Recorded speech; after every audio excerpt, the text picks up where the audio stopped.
Hello and welcome to the Oddcast.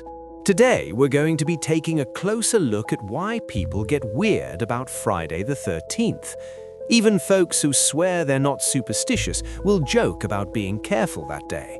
Flights get delayed, plans get shifted, someone drops a cup and goes, "Of course, it's Friday the 13th."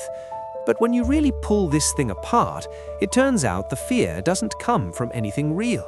It comes from stories stacking on top of stories until the pile feels heavy enough to crush the truth underneath. Let's start with the number 13. It didn't become unlucky because anything bad is wired into the number itself. It became awkward because it comes after 12, and humans love neat patterns. 12 feels complete. 12 months in a year, 12 hours on the clock face, 12 tribes of Israel, 12 apostles. So 13 feels like the spare chair at the table, the extra guest no one planned for. Not cursed, just inconvenient to our sense of order. Then there's Friday. Friday picked up a bad reputation because a lot of heavy things happened on Fridays in old religious storytelling and history. Executions often happened on Fridays. The crucifixion happened on a Friday. Over time, the day itself started carrying the emotional weight of those memories. But a memory attached to a day doesn't mean the day causes suffering. It just means humans are really good at remembering pain and attaching it to a label. Here's the part people don't realize.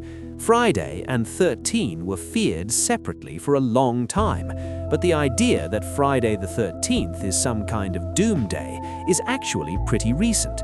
It didn't explode until newspapers started sensationalizing unlucky days, and then a popular novel in the early 1900s lent into the superstition for drama.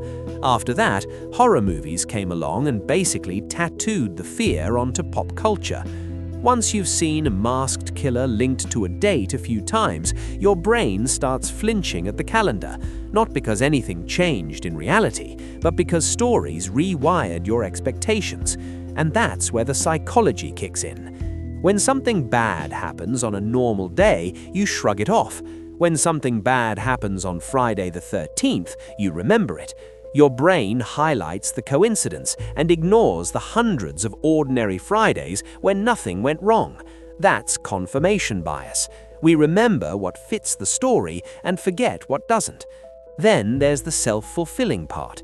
If you wake up expecting the day to go badly, you're tenser, you're more distracted, you rush things, you misjudge small moments, so you trip, spill your coffee, send the wrong text, and suddenly the superstition feels real. But the cause wasn't the date, it was your mindset.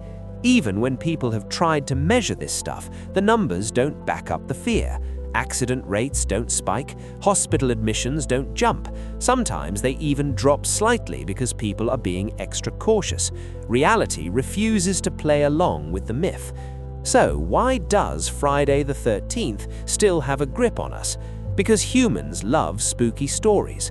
We love shared rituals. We love a little bit of drama sprinkled onto ordinary life.